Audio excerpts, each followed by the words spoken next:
everyone! So today's video is going to be really fun because I haven't done a tag in a really long time and they're some of my favorite videos to film. So today I'm going to be doing the beauty mistakes that I used to make tag. Now I came across this idea for the video after watching a channel called But First Coffee. And I'll have all of her links down below, but she also does beauty videos too. And she did her top 10 beauty mistakes. And after watching that video I found it so entertaining I couldn't really come up with 10 for myself that were really good to share with you. So I will be doing my top 5 today. So really this tag is going to cover everything that it says it will. I'm going to be listing my top 5 mistakes that I used to make as far as hair, skincare, and makeup is concerned.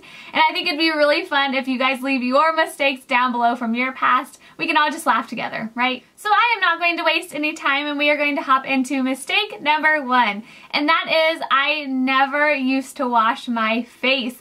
I had pretty good skin all throughout high school. I'm very, very thankful. And it wasn't until my early college years that my skin started acting up. And when it did, that is when I started washing my face. So I never washed my face other than in the shower until I was probably like a freshman in college. Before that, I would just remove it with like a makeup removing towelette to get my skin really clean at night. But I can't believe it took me that long to wash my face, because washing my face now just really helps me ensure that I'm going to have healthy skin for the rest of my life. So that was definitely mistake number 1. Now mistakes number 2 and 3 kind of go hand in hand, but I'm just going to start with number 2, which is I never shaped my eyebrows until I was probably a junior in high school.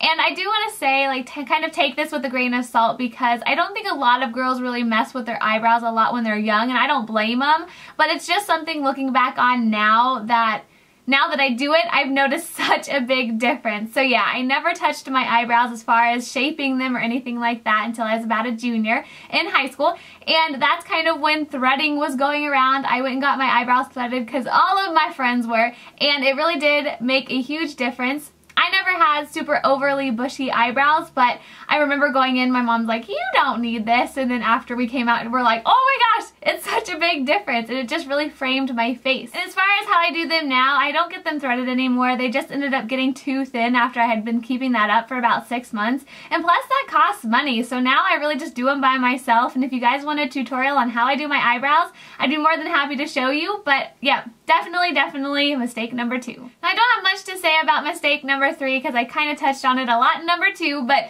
number 3 would be that I never filled in my eyebrows, and I think that that's a huge difference that I have noticed since I started doing it. But I will say that I shaped them a whole lot sooner than I started filling them in. I did not start filling in my eyebrows probably until like a year and a half ago, maybe 2 years. But that is crazy because I am 21 and I have loved beauty related things for as long as I can remember. And I always remember watching people fill in their eyebrows, but I'm like, oh, mine are dark enough, I don't need it. And I never thought I'd be one of those people that have to have their eyebrows done before they leave the house, but I'm definitely one of those people now. So many products on the market right now make it super fast and easy to fill in your eyebrows. And if you have blonde hair, you're supposed to go a little bit darker. If you have dark hair, you're supposed to go a little bit lighter with your brows. But I would definitely say if you were like me and thinking, oh, I don't need to do that, because I thought that for a really long time, I would just suggest that next time you sit down to do your makeup, you pay a little more attention to your eyebrows, and I promise you're going to notice such a big difference. So mistake number 4 goes back the farthest with all of these 5 because it has to do with winged eyeliner, and I wore winged liner every single day without fail, probably starting my freshman year of high school. I wore the Smashbox cream liner in Caviar, and I applied it with a Tarte brush, and I remember for being cream liner and being new to it, I wasn't too bad, but the mistake just happened with the wing. My eye shape goes a little down on the side, so if I wing out my liner too far, it gets cut off and looks a little weird. But that's what I did every day. I made my wing really kind of far out and really skinny. So it just really didn't flatter my eye shape, and I just remember looking back on that and thinking, what was I thinking, really? Now last but not least, mistake number 5, and that one has to do with my hair. And probably out of all of these, it's the biggest mistake that I have made of all. I think a lot of naturally curly haired girls do this, and that is straightening my hair way too much back in school. I probably straightened my hair every single day throughout middle school and high school with a blow dryer and then also with a flat iron. I don't know what it was because I have really fine thin hair, but luckily my hair didn't look super duper damaged, but I could just totally tell that it was because my hair pretty much would never grow. The ends were so terrible that they would just break off before my hair got any longer. So for the longest time, I was like, man, my hair grows really slow, but my hair was so damaged that it was just breaking off left and right. I remember days when I would go straighten my hair for fun, just for something to do.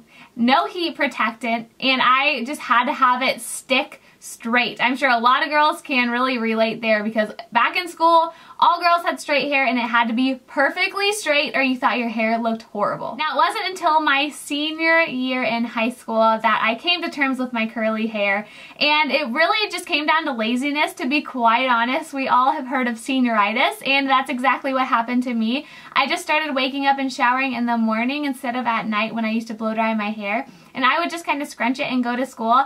And it wasn't until then that I realized how much I did love my curly hair because I got tons of compliments on it. After seeing how much people loved it and coming to terms with how much healthier my hair was going to be if I kept wearing it natural, I just ran with it. I wore it natural every single day, and you know, it took some time to get used to it and to kind of figure it out, but after I really got my curly hair down, I did not touch a hot tool. A single hot tool for probably like a year. It was crazy. So I know using no heat or just little heat on your hair is super hard for some girls. It was really hard for me, but I'm just here to encourage you to try to go a little more natural with your hair, whether it's straight or whether it's curly, because I really think you're going to see a difference in the health of your hair. So that's all that I have in this video for you today. I really hope that you enjoyed my 5 top beauty mistakes that I used to make. Please make sure to share some of yours down below that maybe you're just thinking about while watching this video. I would absolutely love to read those. As always, I'll have all of my social media links down below, but please make sure to subscribe and give this video a huge thumbs up because it really does help out this channel